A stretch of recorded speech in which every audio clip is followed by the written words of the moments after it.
many of you actually know what you want out of life? What you actually want out of life. Most of us know what we don't want, and we focus on what we don't want. And what that does is that creates more of what we don't want.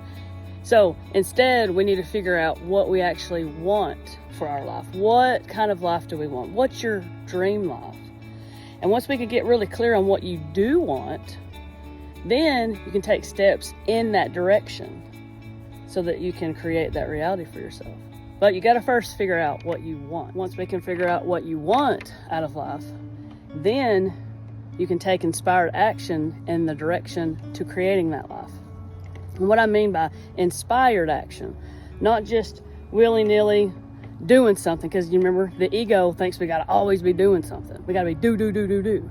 When in fact, most of the time, it's not about doing, it's about being. It's about being that version of you. Being that version of you that you want to create for your life.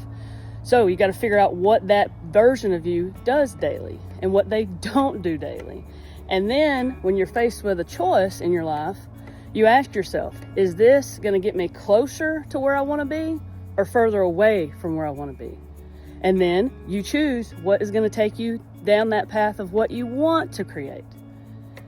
We like to complicate things, but really, reality is pretty simple once you figure the game out, once you figure out the rules of it. It's really not complicated at all. We've been focusing on the wrong thing, most of us. Most of us have been focused on what we don't want.